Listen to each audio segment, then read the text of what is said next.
Il règne, il a reçu la gloire, la louange. Et cette révélation a été faite à Jean dans Apocalypse de Jean, le chapitre 5. Nous allons lire à partir du verset 8. Alléluia. Apocalypse 5, à partir du verset 8.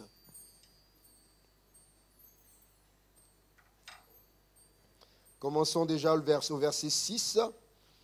Je vis au milieu du trône et des 4 êtres vivants, et au milieu des vieillards, un agneau qui était là comme immolé.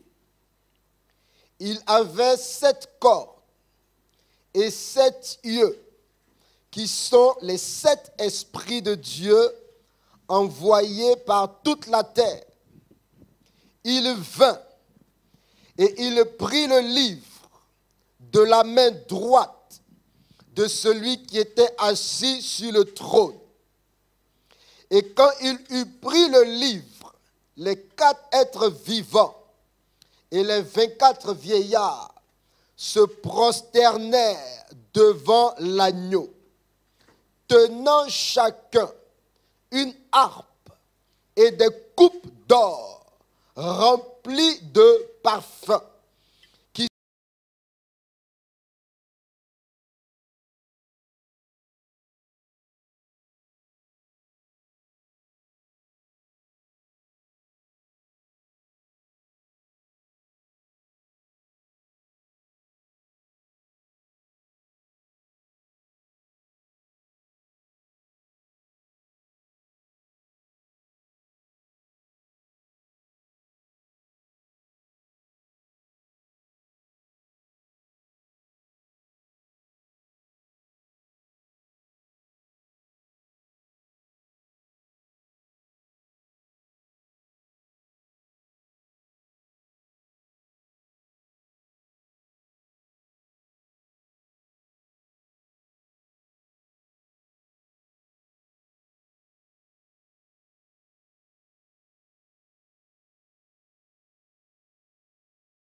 les créatures sans exception, on les entendit dire à celui qui est assis sur le trône, à l'agneau, soit la louange, l'honneur, la gloire, la force au siècle des siècles. Alléluia.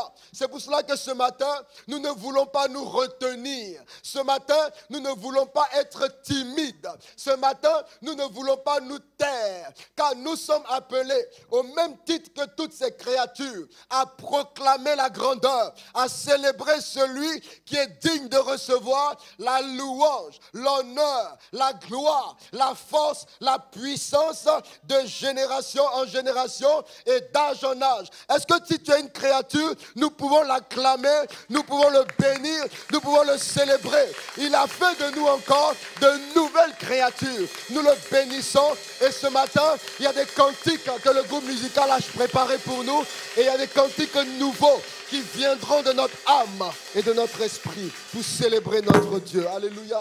Alléluia. Nous allons adorer notre Dieu.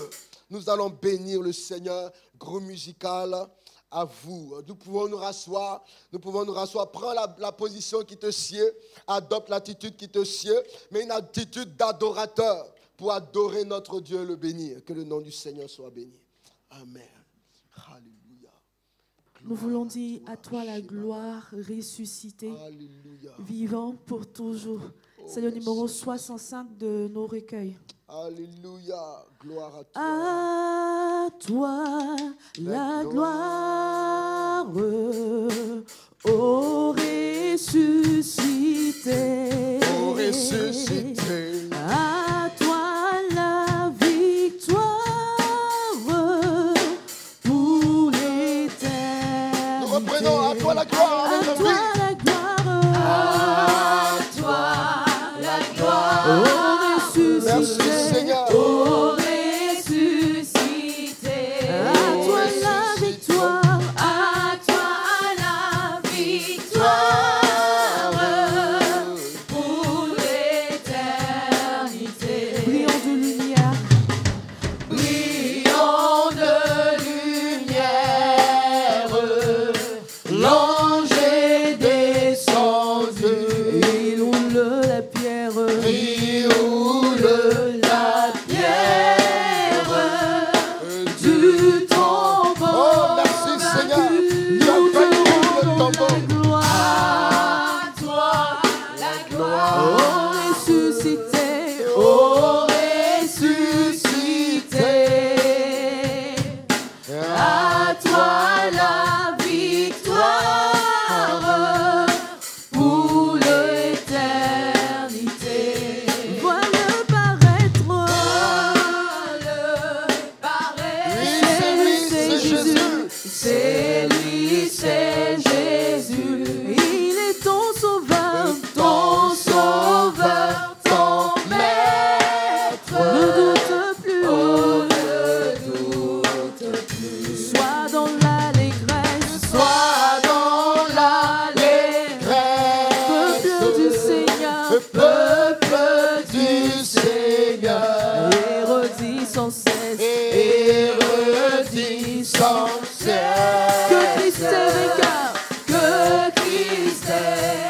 Nous lui rendons toute la gloire. À toi Oh, la merci gloire. Seigneur.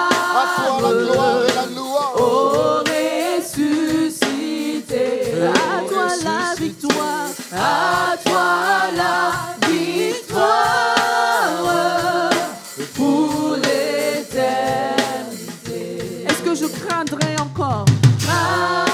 Craindrai-je encore? Il vit à jamais celui que nous adorons. Il vit à jamais. Il est le prince de la paix. Celui que j'adore, le prince de paix. Il est ma victoire. Il est ma victoire Et mon puissant soutien. mon puissant soutien. Ma vie et ma gloire. Ma vie et ma gloire. Non, je ne crains rien. Non, je ne crains rien. Nous lui rendons toute la gloire. À toi la gloire. Oh, merci Je ne craindrai rien. À toi la victoire, à toi la victoire. Craindrai-je encore? Craindrai-je encore? Non. Craindrai-je encore, il vit à jamais. Craindrai-je encore, il vit à jamais. Il vit à jamais. Celui que j'adore, Celui que j'adore. le prince de paix, le prince de paix. il est ma victoire, il est ma victoire. Il est aussi mon puissant soutien, Mon puissant soutien. ma vie et ma gloire, Et ma vie et ma gloire. Non, je ne craindrai. Nous lui rendons toute la gloire. À toi la gloire. Ressuscité vainqueur. Ressuscité. À toi la victoire. À toi la victoire. Pour les À toi la gloire. À toi la oui, gloire. à toi la louange. gloire. À toi la gloire. Oh, ressuscité. À toi la victoire pour l'éternité. Est-ce que nous pouvons dire au Seigneur, Seigneur, parce que tu es ressuscité, parce que tu es assis sur le trône, je n'ai rien à craindre, car ma vie est dans ta sûre-main. Je n'ai rien à craindre. Je n'ai rien à craindre car tu es ma victoire. Tu es ma force. Tu es ma paix. Tu es ma victoire. Tu es mon puissant soutien. Je te me confie en toi. Je te bénis ce matin. Seigneur, je te rends grâce. Et sur ces paroles, je confesse, Seigneur, que tu es mon soutien. Je confesse, Seigneur, que je ne serai point ébranlé, car tu es le Dieu qui me porte. Je te dis merci, car Seigneur, si je vis, ce n'est plus moi qui vis, mais c'est Christ qui vit en moi. Et ta présence dans ma vie bannit la crainte, elle bannit la peur, elle bannit toute angoisse. Dans le nom de Jésus, je prends part et je partage ta victoire. Ta victoire est ma victoire, ta gloire est ma gloire. Je bénis ton nom, Seigneur, que ton nom soit béni. Merci pour la résurrection, merci pour ta mort, merci pour le prix payé, merci pour la victoire que tu nous assures. Le lendemain, nos lendemains sont assurés. Je bénis ton nom, Seigneur. Bénis ton nom, Seigneur. Oui, celui que nous adore, ce que nous adorons ce matin, il est le prince de la paix. Il est notre victoire, notre puissant soutien. Nous n'avons aucun doute, nous n'avons aucune crainte. Nous sommes dans l'allégresse, nous sommes dans la joie et nous proclamons sans cesse ce matin qu'il est vainqueur, que nous sommes vainqueurs par celui qui nous fortifie. Que ton nom soit béni. À toi la gloire, Jésus-Christ. À toi l'honneur, la louange. Merci infiniment. Merci Jésus. Tu es béni, tu es glorieux. Tu es ce sauveur qui s'est Alléluia. sacrifié pour nous. Shebadaba, Nous voulons Rantola, élever Holy ton Ghost. nom. Nous voulons faire Merci, monter vers Jésus. toi toute notre reconnaissance. Seigneur, que tu reçoives ces cantiques comme des parfums de bonne odeur. Quel sauveur merveilleux je possède, qui s'est sacrifié pour moi, et sa vie innocente, il s'est Quel sauveur glorieux, merveilleux tu es. pour mourir sur les fameux bois. Nous voulons t'y attacher à la croix. Attaché à la croix pour moi. Attaché, attaché à la croix pour moi. Il a pris mon péché, il a pris mon péché, il m'a délivré. Attaché à la croix pour moi. Quel sauveur merveilleux, quel sauveur merveilleux je possède.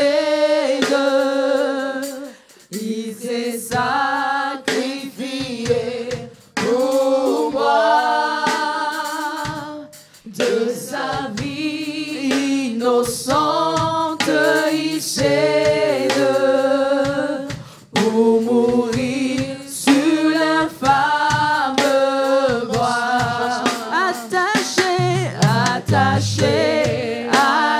croix pour moi. Attaché, attaché à la croix pour moi. Il a pris mon péché, il m'a délivré. Il m'a délivré. Attaché à la croix pour moi. Attaché à la croix pour moi. Attaché à la croix pour moi. Attaché à la croix. À la croix pour moi. Christ a porté mon péché. Il a pris mon péché. Il m'a délivré. Attaché à la croix pour moi. Il renonce un moment à son trône. Nous le disons ensemble. Pour le plan rédempteur de Dieu. Déposant pour moi sa couronne. Quel prix, un tel prix pour me rendre heureux. Il a été attaché sur la croix pour moi. Christ a été attaché pour moi à la croix. Et il porta mon fardeau. Il a pris mon péché. Il m'a délivré. Attaché à la croix pour moi. Il a été méprisé, rejeté. Méprisé, rejeté par les hommes. Pour mes iniquités. Pour mes iniquités brisées. Il me dit, vois combien je t'aime.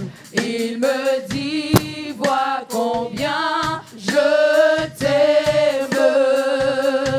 Et il meurt pour me racheter. Je viens pour l'adorer, ce sauveur qui a été attaché pour moi à la croix. Attaché à la croix pour Christ a porté mon péché. Il a pris mon péché. Il m'a délivré. Attaché à la croix pour moi.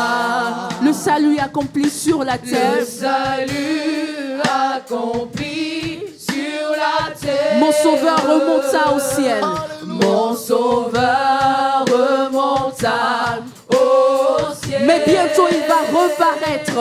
Mais bientôt il va reparaître. Et mon bonheur sera éternel. Mon bonheur sera éternel. Attaché à la croix. Il accomplit ce sacrifice pour moi. Attaché à la croix pour moi. Et Christ porta mon péché. Il a pris mon péché. Il m'a délivré. Attaché à la croix. Attaché à la croix pour moi. Attaché à la croix pour moi. Tu t'es fait misérable pour moi. Attaché à la croix pour moi. Il a porté mon péché. Il a pris mon péché. Il m'a délivré. Attaché à la croix pour moi. Oh Dieu, très haut, que ton nom est infiniment grand. Oh Dieu, très haut, que ton nom est infiniment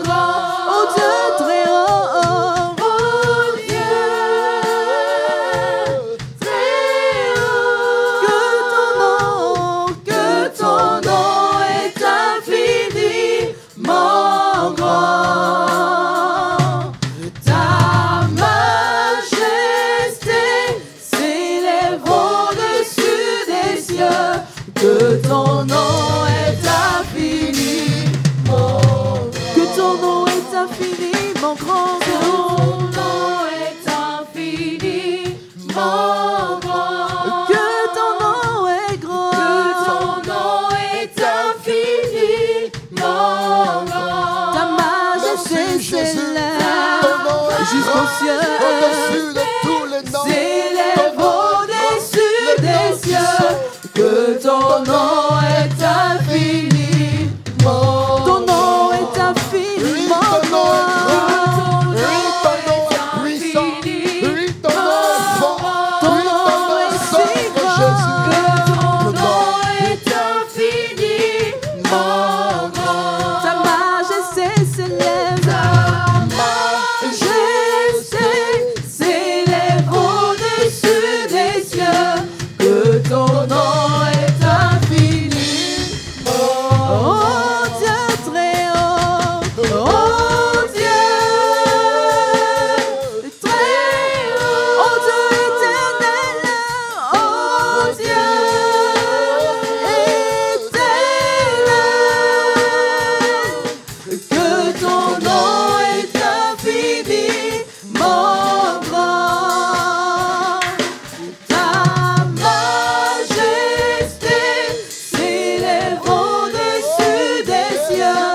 nom est infini, mon grand. Ta majesté s'élève, ta majesté s'élève au-dessus des cieux, que ton nom est infiniment grand. Nous voulons dire combien il est grand, le Seigneur. Est-ce que nous pouvons adorer notre Dieu?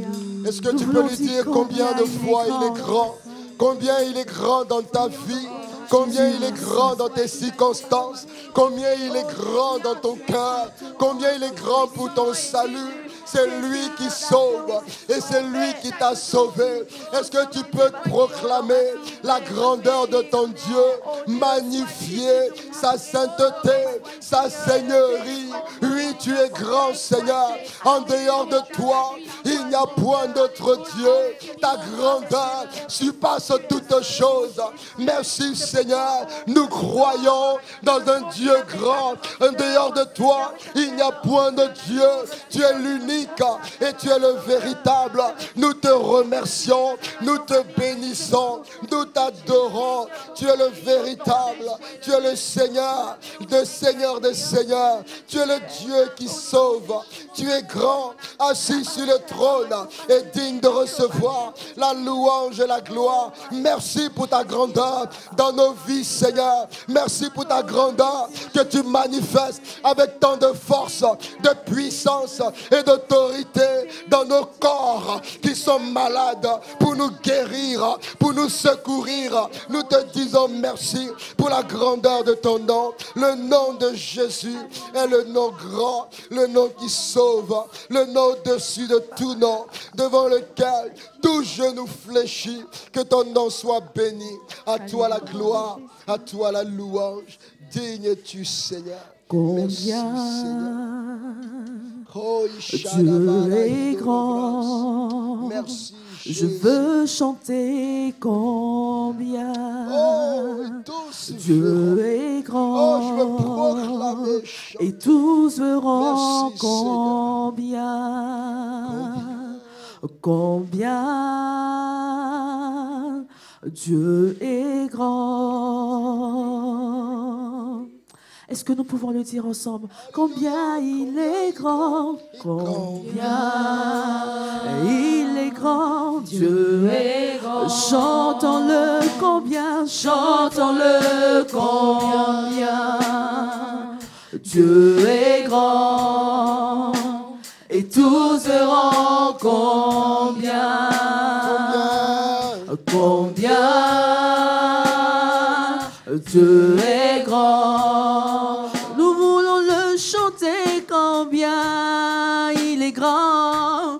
Combien notre Dieu est grand. Dieu est grand. Combien il est grand. Chantons-le, combien il est grand. Dieu est grand. Et que le monde voit et tous verront combien, combien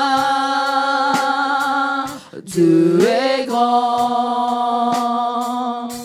Son nom est tout puissant. Son nom est tout puissant. Dieu vivant, tout puissant, sauveur. Digne de lui. Il est victorieux dans tous nos combats. Je chanterai. Nous voulons chanter en ce jour. Combien tu es grand. Dieu est grand. Ton nom est tout puissant, Seigneur. Son nom est tout.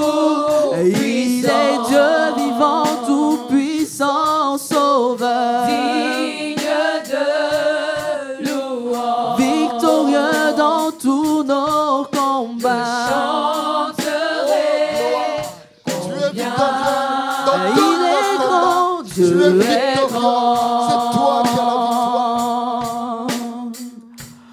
De tout mon être, alors s'élève un chant. Dieu tout-puissant, que tu es grand. Oui, de tout mon être. De tout mon être, de tout mon être, alors s'élève un chant. Dieu tout-puissant, Dieu tout-puissant,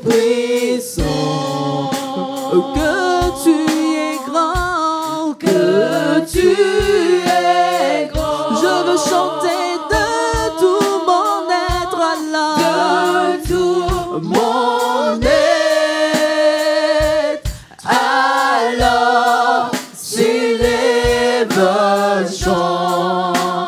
Dieu tout-puissant, Dieu tout-puissant, que tu es grand. Dieu tout-puissant, que tu es grand. Dieu tout-puissant,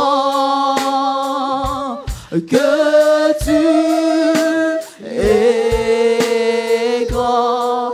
Pour la vie que tu donnes, tu es grand. Dieu tout-puissant, que tu es grand. Pour ta présence avec nous, tu es grand. Dieu tout-puissant, que tu es grand. Est-ce que une ou deux personnes?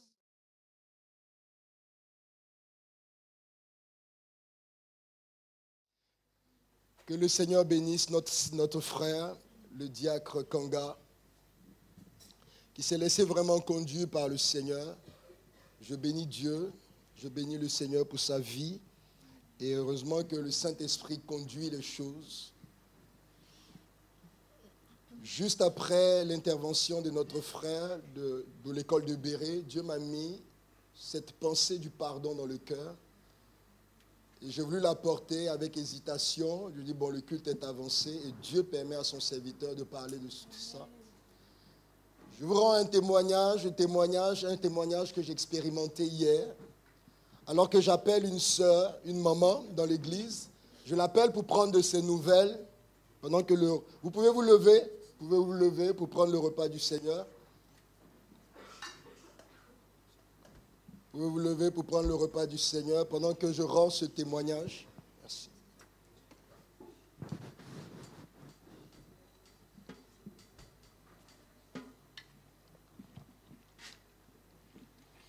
je contacte la maman pour prier pour elle. D'abord pour prendre de ses nouvelles. Et la maman me donne de ses nouvelles. Elle me dit, ah, je suis chez ma nièce. Je suis chez ma nièce en ce moment, je ne suis pas à la maison. Puisque je demande après son mari, les enfants, comment tout le monde va bien. Comment tout le monde va, se porte. Elle me dit, tout le monde va bien, mais je ne suis pas à la maison en ce moment. Je suis chez ma nièce. Je dis, d'accord, ok. Elle dit, je suis chez ma nièce est malade. Et de temps en temps, je viens, elle est malade depuis plusieurs années. Depuis 2-3 ans qu'elle est malade. Et je suis venu aujourd'hui, de temps comme d'habitude, je viens de temps en temps pour l'encourager et la fortifier. Je lui ai dit, maman, est-ce que je peux prier pour ta nièce? Est-ce que ta nièce est là et je peux prier pour elle? Elle m'a dit, mon fils, il n'y a pas de problème, ne quitte pas, je vais me rapprocher de ma nièce et tu vas prier pour elle. Donc elle m'a mis en contact avec sa nièce et je proposais à sa nièce de prier pour elle. C'est une femme de 53 ans. Moi, je pensais que c'était une jeune fille, plus jeune, mais c'est une femme de 53 ans qui était la nièce de notre maman. Et je lui ai demandé qu'est-ce qu'elle veut que le Seigneur fasse pour elle. Elle m'a dit, je veux retrouver mon autonomie parce que je suis paralysée. Je veux retrouver l'autonomie dans ma jambe, au niveau de ma jambe, parce que je suis paralysé. Elle dit, je veux être guérie. J'ai dit, quelle guérison tu veux? Elle dit, guérison physique au niveau de ma jambe. Quelle autre guérison tu veux? Elle dit, guérison au niveau de mes reins. Je lui ai dit, quelle autre guérison tu veux? Elle dit, guérison au niveau de là. Je lui ai dit, je vais prier pour toi et Dieu va te visiter et tu vas guérir. Et j'ai commencé à prier pour la maman. Nous avons lu un passage de la Bible et sur cette base, j'ai prié avec autorité et avec foi. Et pendant que j'étais en train de prier pour cette maman, le Seigneur me dit qu'elle a un problème de pardon. Et j'interromps ma prière. Pendant que je suis en train de prier, le Seigneur me dit clairement, il y a un problème de pardon et il n'a pas pardonné à quelqu'un. Donc j'arrête de prier, je dis, maman, je vais arrêter ma prière parce qu'il y a un problème qu'on doit traiter. Est-ce qu'il y a quelqu'un à qui tu n'as pas pardonné et que tu dois pardonner? La maman, elle a commencé à pleurer. Et elle me dit, mon fils, il y a une femme qui est venue chez moi qui m'a causé des misères alors que je lui ai fait du bien. Et cette femme, j'ai décidé de ne plus entendre son nom ni de prononcer son nom. Et cette femme, j'ai gardé contre cette femme de la rancœur et de l'amertume. Et mon cœur est serré contre elle. Et je refuse de lui pardonner. Je lui ai dit, maman, ton salut en dépend. Dieu interrompt cette prière parce que ta guérison en dépend. Et je prends un passage de la Bible dans Luc pour permettre à cette maman d'accepter de pardonner. Elle pleure et elle dit, je pardonne. Je décide de pardonner parce que je lui fais comprendre que c'est une question de vie ou de mort. Dieu veut te guérir, mais il y a un obstacle à ta guérison, il y a un obstacle à ta visitation ce matin. Et cette maman dit, je pardonne, je pardonne. Je pardonne sincèrement à cause de l'Éternel. Et nous reprenons la prière. Et alors que je poursuis la prière, le Saint-Esprit visite cette femme à distance et au téléphone. Elle sent une puissance dans sa jambe. Elle dit, je sens quelque chose. Dieu est en train de me guérir. Dieu est en train de me visiter. L'Esprit de Dieu est en train de descendre sur moi. Je ressens une paix dans mon cœur et ma jambe est en train de chauffer. La maman expérimente la délivrance et la guérison automatiquement. La puissance du pardon. La puissance du pardon. La puissance du pardon. Mon bien-aimé, tu vas former des obstacles à ta vie à cause du manque de pardon. Mon bien-aimé, ma bien-aimée, tu vas dresser des obstacles sur ta vie à cause du manque de pardon. Libère celui que tu tiens enchaîné par la rancœur et libère toi-même. Libère toi-même. Le pardon va te redonner la santé. Le pardon va te redonner la vie de Dieu. Le pardon va permettre au Seigneur de te pardonner lui-même. De te pardonner lui-même. Ce message que le frère vient de dire est un message important.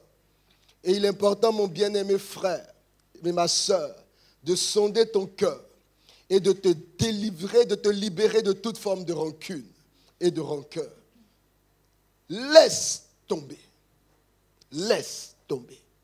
Que tu aies tort ou que tu aies raison, même si tu as raison, pardonne. Pardonne. Jésus-Christ a raison. Il a toutes les raisons de te châtier. Il a toutes les raisons de te traiter sévèrement. Mais il te pardonne. Pardonne toi aussi. Et tu vas voir les miracles qui vont commencer à opérer dans ta vie. Cela m'a édifié. Ce que j'ai expérimenté hier m'a édifié. Et moi-même, je me suis posé la question de savoir, est-ce qu'il n'y a pas un manque de pardon dans mon cœur? Parce que je viens de recevoir une leçon de la part de Dieu au sujet du pardon. Alors que Dieu veut intervenir, il y a un obstacle qui est là. Et il dit, il y a un problème de pardon, je ne peux pas agir là. Le problème de pardon est ôté et Dieu agit, il opère instantanément. C'est extraordinaire. Ce que le Seigneur fait par la puissance du pardon. Vous savez pourquoi Dieu va délivrer cette femme? Pourquoi Dieu a guéri cette femme? À cause du sang. À cause du sang de Jésus qui lui rappelle le pardon qu'il peut accorder à cette dame. Quand Dieu veut délivrer cette dame, il se souvient d'un pardon. Le pardon qu'elle peut obtenir dans son trône pour recevoir la guérison. Et donc quand Dieu agit dans le pardon obtenu par Christ, mais comme il se retrouve confronté à un autre moment de pardon, il y a problème, ça ne peut pas marcher. Ça ne peut pas marcher. Parce qu'on fait descendre cet homme, vous vous souvenez, on ouvre le toit, ses frères, ses amis le descendent, cet homme paralytique qui ne pouvait pas accéder à Jésus à cause de la foule, on le descend. La première des choses que le Seigneur lui dit, il dit, tes péchés sont pardonnés. Tes péchés sont pardonnés. Et cet homme reçoit le pardon, automatiquement il reçoit la guérison. Tes péchés sont pardonnés. Marie de Magdala, le pardon a transformé sa vie. Le pardon a changé des vies. Le pardon a amené un homme qui s'appelle Zachée à vendre tous ses biens. Parce que Christ lui a pardonné ses fautes. Le pardon a amené cette femme à casser un parfum de grande valeur et à essuyer les pieds de Jésus-Christ. Parce que cette femme expérimentait le pardon. Et Jésus-Christ a dit à Pierre, moi je suis venu chez toi. À Simon, je suis venu chez toi. Tu m'as accordé aucun soin. Mais cette femme, elle a lavé mes pieds. Et il a dit quoi? Celui à qui on aura beaucoup pardonné, aimera beaucoup. Alléluia. Celui à qui on aura beaucoup pardonné, aimera beaucoup. Tu sais pourquoi tu aimes le Seigneur? C'est parce qu'il t'a beaucoup pardonné. Le pardon provoque l'amour. Le pardon communique l'amour. Le pardon fait des miracles extraordinaires. Extraordinaires. Le pardon. Mon bien-aimé, c'est à cause du pardon que vous et moi nous sommes là. Nous sommes tous des personnes impardonnables. Mais Christ a décidé de nous pardonner. Faisons le choix de pardonner. L'esprit qu'il a mis en nous, l'esprit de Christ, qui a dit, Père, pardonne-leur car ils ne savent pas ce qu'il faut. L'esprit de Christ habite en toi et te rend capable maintenant de pardonner. Alléluia. À cause de son esprit qui est en toi. Il met en toi les sentiments qui étaient en Christ. Il met en toi cette capacité de pardonner, car Christ a été capable de pardonner à cause de l'esprit de Dieu qui habitait en lui. Il te rend capable de pardonner. Et tu es capable de pardonner. Le pardon est une décision d'abord. Et cette femme a pris la décision de pardonner. Elle a fait le choix de pardonner. Elle a pris cette décision. Décide de pardonner et tu vas voir des portes fermées s'ouvrir. Tu vas voir des maladies incurables dont tu vas être guéri. Tu vas voir des miracles s'opérer dans ta vie. Tu vas voir des situations qui étaient impossibles à tes yeux, devenir possibles à cause de la puissance du pardon. Parce que c'est cette puissance-là du pardon qui opère tous les jours dans notre vie. La puissance du pardon obtenue en Jésus-Christ qui opère tous les jours dans notre vie. À chaque fois que le Seigneur veut agir dans ta vie et dans ma vie, il se souvient du pardon qu'il t'a accordé par l'œuvre du Seigneur Jésus-Christ. Que Dieu nous fasse grâce. Est-ce qu'on peut lever nos mains devant le Seigneur? Est-ce qu'on peut lever nos mains devant le Seigneur? Je ne sais pas si c'est un homme qui t'a offensé. Je ne sais pas si c'est une femme qui t'a offensé. Je ne sais pas si tu t'amuses à développer l'amertume et la rancœur. Avant que ça soit une rancœur, ça commence par être une amertume. Avant que ça commence à être une amertume, ça commence à être une colère. Tu t'amuses à développer de la colère, à t'amuser avec la colère. Tu t'amuses à envoyer des pics aux gens. Tu t'amuses à nourrir, à ressasser les petites choses dans ton cœur. Tu es en train de créer et favoriser un terrain d'amertume, un terrain de haine, un terrain de colère dans ta vie.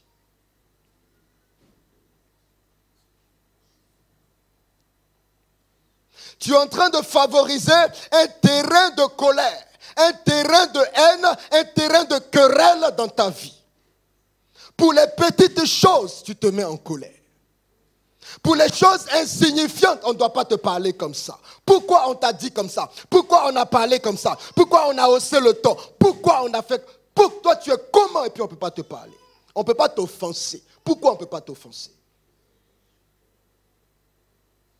Pourquoi on ne peut pas être maladroit contre toi? Même quand on veut bien faire, tu n'as pas le discernement des choses bien qu'on fait pour toi. Mais tu vas en vouloir malgré le bien qu'on te fait. Tends les deux mains devant le Seigneur. C'est un piège dans lequel l'ennemi veut nous emmener et nous entraîner. Un piège glissant. Seigneur, pardonne. Seigneur, transforme-moi. Seigneur, change mon cœur. Seigneur, change mon cœur. Seigneur, je monte dans les tours trop facilement. Seigneur, je prends tout au premier degré. Je te demande pardon. Seigneur, ce matin, comme l'on dit dans le jargon, je mets l'eau dans mon vin. Je te demande pardon. Au lieu de l'amertume, au nom de Jésus, je proclame la joie. Je proclame la paix. Au nom de Jésus, je suis un artisan de paix et non point de querelle. Je t'en supplie, Seigneur, guéris mon cœur, guéris mon cœur, guéris mon cœur. Au nom de Jésus, je veux regarder comme toi tu regardes. Je veux parler comme toi tu parles. Je veux avoir les sentiments qui étaient en Jésus-Christ. Je te demande pardon. Pardonne-moi, Seigneur. Pardonne-moi, Seigneur. Je t'en supplie.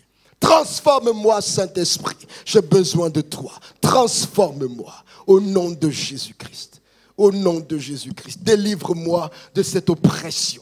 Délivre-moi de ce fardeau. Délivre-moi de ce fardeau. Au nom puissant de Jésus-Christ.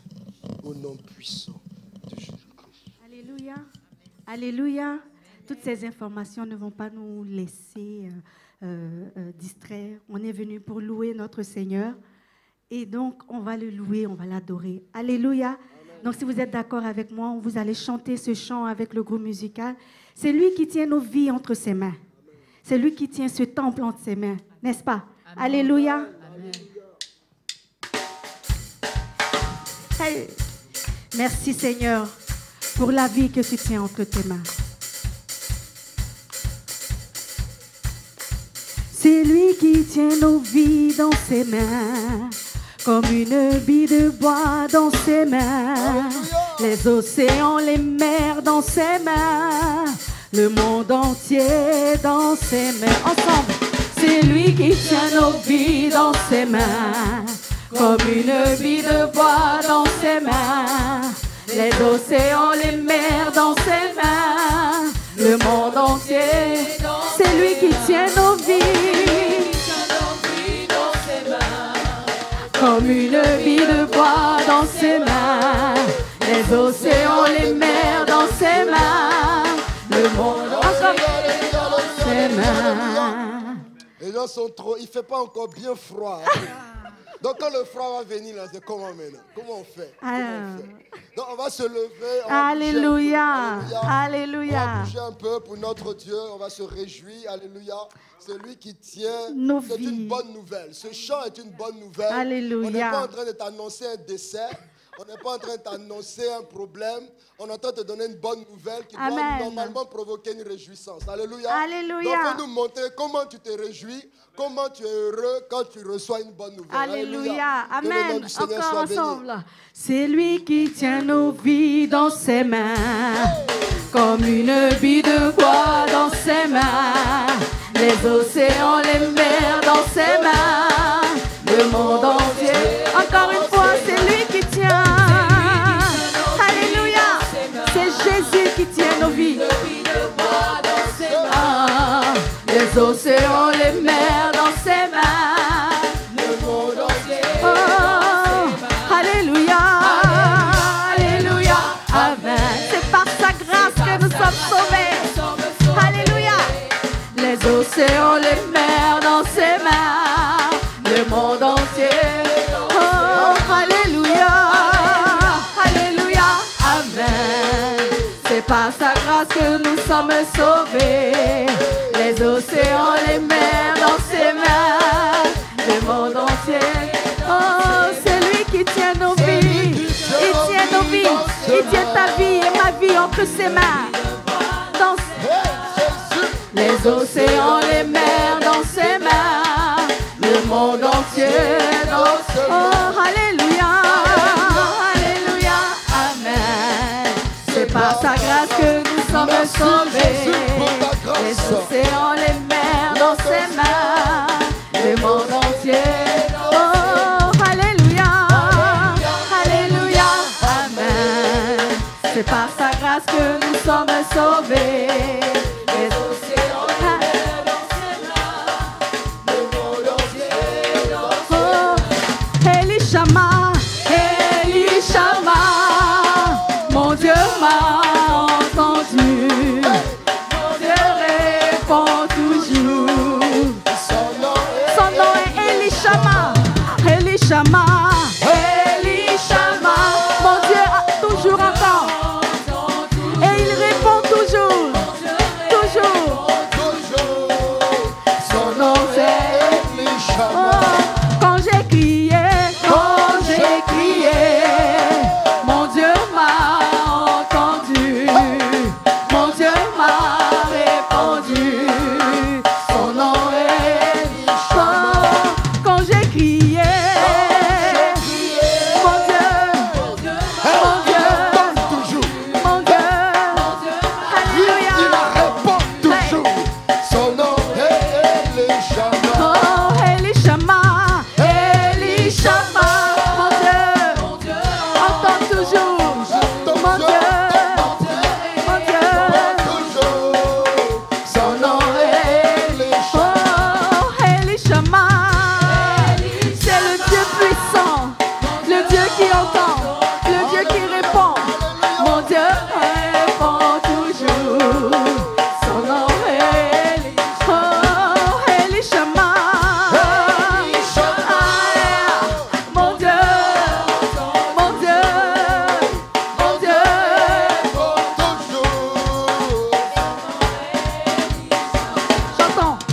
Chantons, Ebenezer, la grâce infinie de Dieu. Souviens-toi de l'amour de Dieu. Et bénis le roi. Encore une fois, chantons Ebenezer. Ebenezer, la grâce infinie de Dieu. Souviens-toi de l'amour de Je me Dieu. souviens de ton amour, Et bénis le roi. Oh, Ebenezer.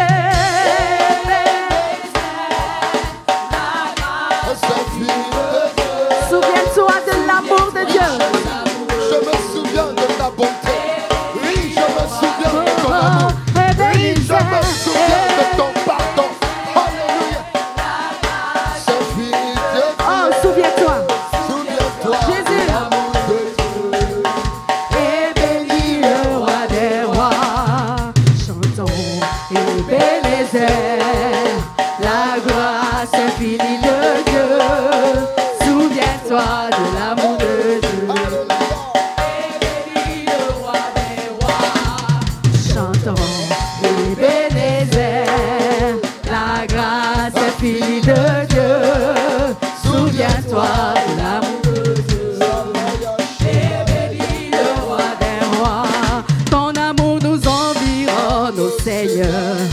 ta grâce répandue tout comme le soleil. Ton amour nous environne, ô Seigneur. C'est pourquoi nous espérons tous en toi. Ton amour nous environne, ta grâce est remplie tout comme le soleil.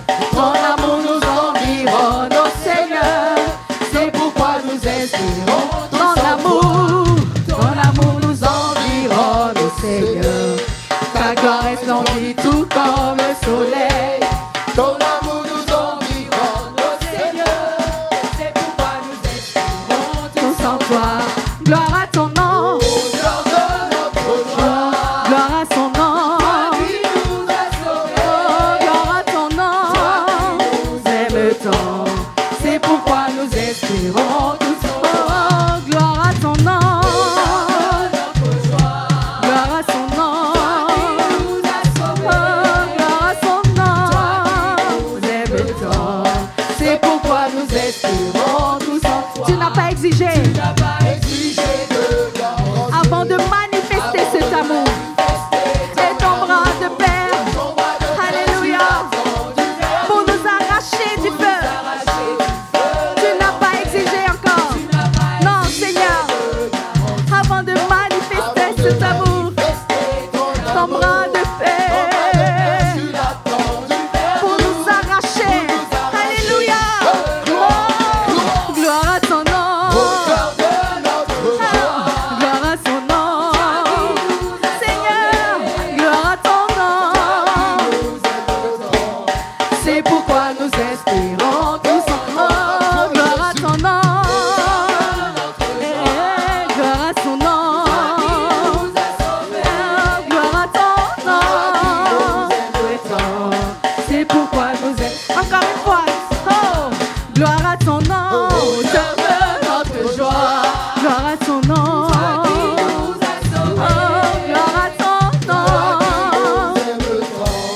C'est pourquoi nous espérons tous en toi. Alléluia, nous te bénissons, notre Dieu. Oui, nous pouvons l'acclamer, nous pouvons acclamer notre Seigneur et notre Sauveur. Nous bénissons le nom du Seigneur. Alléluia. Merci Seigneur pour ce temps. Le moment est venu pour nous d'écouter la parole de Dieu. Et le Seigneur nous a envoyé son serviteur de très loin. Alléluia. La Bible déclare qu'ils sont beaux les pieds de ceux qui annoncent la paix. Alléluia. Et il est venu nous annoncer la paix de la part du Seigneur. Alléluia. C'est le pasteur Bakayoko Suleiman qui nous vient de la Côte d'Ivoire, de l'église de Tia-Salé de la Côte d'Ivoire. Alléluia. Que nous accueillons avec joie. Qui va nous bénir ce matin. Que le nom du Seigneur soit béni. Alléluia. Voilà, que le nom du Seigneur soit béni. Amen. Bonjour à chacun d'entre vous, pour ceux qui me connaissent déjà et pour ceux aussi qui me voient pour la première fois. Amen. Il était d'abord prévu que je présente l'orateur de ce matin et puis après, c'était moi qu'on devait présenter. Finalement. Alors tout ce que Dieu fait est bon et nous bénissons son nom pour cela. Amen. C'est pour moi une joie d'être avec vous et parmi vous ce matin. Et nous avons été bénis par tout ce qui déjà a été fait, par le temps de prière qu'on a eu avec l'équipe de Béret. Et puis on a été aussi bénis par la louange. Et je prie pour que la parole de Dieu nous fasse aussi du bien. Amen. Amen. Voilà. Alors permettez-moi de prendre mes verres et nous allons faire une lecture dans le livre des Actes des Apôtres.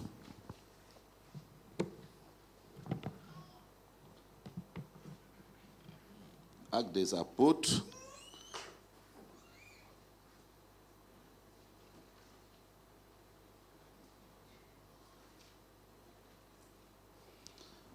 Avant de lire, j'aimerais encore dire merci au pasteur principal, le pasteur Yeo, qui me permet effectivement de prendre la parole. Aussi saluer les responsables de l'Église, les diacres anciens et diaconesses, que le Seigneur vous bénisse. On a suivi de loin la cérémonie de consécration qui était une cérémonie belle. Que la grâce de Dieu soit sur vous. et qui vous donne la force, le courage, l'engagement nécessaire pour le servir dans son œuvre. Amen. Actes chapitre 1. Nous ferons une, je ne sais pas s'il faut une longue lecture, mais nous allons lire jusqu'au verset 14. Théophile, j'ai parlé dans mon premier livre de tout ce que Jésus a commencé de faire et d'enseigner dès le commencement, jusqu'au jour où il fut enlevé au ciel, après avoir donné ses ordres par le Saint-Esprit aux apôtres qu'il avait choisis. Après qu'il eut souffert, il leur apparut vivant et leur en donna plusieurs preuves, se montra à eux pendant 40 jours et parlant des choses qui concernent le royaume de Dieu. Comme il se trouvait avec eux, il leur recommanda de ne pas s'éloigner de Jérusalem, mais d'attendre ce que le Père avait promis, ce que je vous ai annoncé, leur dit-il. Car Jean a baptisé d'eau, mais vous, dans peu de jours, vous serez baptisés du Saint-Esprit. Alors, les apôtres réunis lui demandèrent, « Seigneur, est-ce en ce temps-là que tu rétabliras le royaume d'Israël ?» Il leur répondit, « Ce n'est pas à vous de connaître les temps ou les moments que le Père a fixés de sa propre autorité, mais vous recevrez une puissance. Le Saint-Esprit surviendra sur vous et vous serez mes témoins à Jérusalem, dans toute la Judée, dans la Samarie, jusqu'aux extrémités de la terre. » Après avoir dit cela, il fut élevé pendant qu'ils le regardaient et une nuée le déroba à leurs yeux. Et comme ils avaient les regards fixés vers le ciel pendant qu'ils s'en allaient, voici deux hommes vêtus de blanc leur apparurent. Il dit, « Hommes galiléens, pourquoi vous arrêtez-vous à regarder au ciel? Ce Jésus qui a été enlevé au ciel du milieu de vous viendra de la même manière que vous l'avez vu allant au ciel. » Alors ils retournaient à Jérusalem de la montagne appelée des Oliviers, qui est près de Jérusalem, à la distance d'un chemin de sabbat. Quand il fut arrivé, ils montèrent dans la chambre haute où ils se tenaient d'ordinaire. C'était Pierre, Jean, Jacques, André, Philippe, Thomas, Barthélemy, Matthieu, Jacques, fils d'Alphée, Simon le Zélote et Jude, fils de Jacques. Tous d'un commun accord persévéraient dans la prière avec les femmes et Marie, mère de Jésus, et avec les frères de Jésus. Voilà, nous pouvons nous arrêter là. Sinon, on pouvait lire tout le chapitre. Amen. Alors que le Seigneur bénisse sa parole pour cette lecture. J'ai donné comme thème, ou bien il faut dire ceci même, que ce chapitre 1 peut porter, je peux donner, n'est-ce pas, comme thème à ce chapitre 1, les fondements de l'Église apostolique. Les fondements de l'Église apostolique. Et vous allez dire pourquoi. Il faut dire ceci, et c'est le verset 3 d'ailleurs qui nous introduit cela. Il est dit ceci, qu'après qu'il eut souffert, il leur apparut vivant et leur en donna plusieurs preuves, se montra à eux pendant 40 jours et parlant des choses qui concernent le royaume de Dieu. Pendant 40 jours après sa résurrection, le Seigneur apparaissait à ses disciples dans divers lieux, à diverses personnes, et il ne faisait pas qu'apparaître. Mais la Bible dit que pendant ces apparitions, il parlait des choses qui concernaient le royaume de Dieu. On peut remplacer cette expression « chose » par les vérités du royaume de Dieu. Et quand nous lisons dans le livre des Actes des Apôtres, le chapitre 1 que nous avons lu, nous allons voir que dans ce chapitre 1 que nous lisons, effectivement, il y a plusieurs vérités là-dedans qui ne sont pas juste des vérités, mais qui sont des vérités qui seront répétées ou bien que nous allons voir tout au long du livre des Actes des Apôtres. Et nous voyons en même temps que ces vérités ou ces enseignements, n'est-ce pas, sont celles-là sur lesquelles, n'est-ce pas, la foi chrétienne fut basée, fut fondée. Voici pourquoi je parle des fondements, n'est-ce pas, de l'Église apostolique ou bien entendu de la première Église. Et quand nous lisons le livre des Actes des Apôtres, moi, personnellement, je peux souligner 7 vérités, 7 fondements dans ce livre. Mais n'ayez crainte, on ne va pas parler de ces 7 fondements ce matin, sinon on ne va pas sortir d'ici. Voilà, je ne prends pas qu'un jour pour le faire. Mais quand nous lisons par exemple le livre des Actes des Apôtres, verset 3, il est parlé de la foi des disciples qui était fondée sur la réalité de la résurrection de Jésus. Déjà dans le chapitre 1, nous voyons que les disciples, l'Église, réalisent que le Maître est ressuscité. et ça fortifie la foi des uns et des autres. Deuxième vérité que nous pouvons tirer toujours au verset 4, il est parlé de l'importance du baptême, n'est-ce pas, du Saint-Esprit. Et au verset 8, nous voyons qu'il est parlé du baptême du Saint-Esprit comme d'un revêtement de puissance en vue du témoignage. Et quatrième vérité, au verset 7 et 10, il est parlé du retour de Jésus et de l'établissement du royaume de Dieu, n'est-ce pas, qui sont une nécessité absolue. Et puis, cinquième vérité, au verset 14, il est parlé de la persévérance dans la prière pour une vie chrétienne victorieuse. Et au verset 14 encore, il nous est parlé de l'unité d'esprit. Vous mettez S à la fin d'esprit, n'est-ce pas, qui est une âme d'une église victorieuse. Et c'était une caractéristique des chrétiens. Mais quelque part, c'est parce que le Maître leur a montré que si vous voulez être victorieux en tant que chrétien, en tant qu'église, vous devez être unis en esprit. Amen. Et puis, septième vérité, il est parlé des croyants, n'est-ce pas, de cette église primitive qui étaient des croyants qui croyaient, n'est-ce pas, en la direction divine.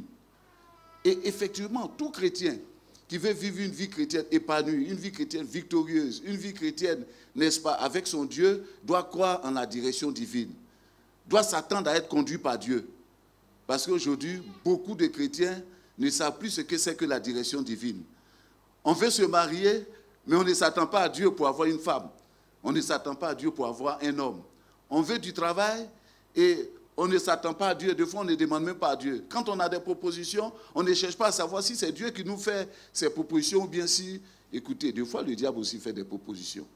Mais le chrétien, c'est celui-là qui croit en la direction divine et qui veut que sa vie de chaque jour soit conduite par le Seigneur. Amen. Alors, voici tant de vérités. Peut-être on peut encore tirer de ce chapitre d'autres vérités. Mais moi, je relève déjà ces 7 vérités.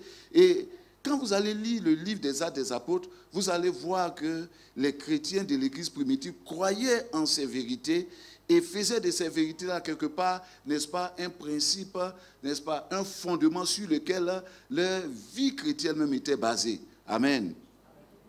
Ce matin, je voudrais parler juste de 2 fondements. Et les 2 fondements que je veux, n'est-ce pas, relever sont en relation avec le Saint-Esprit.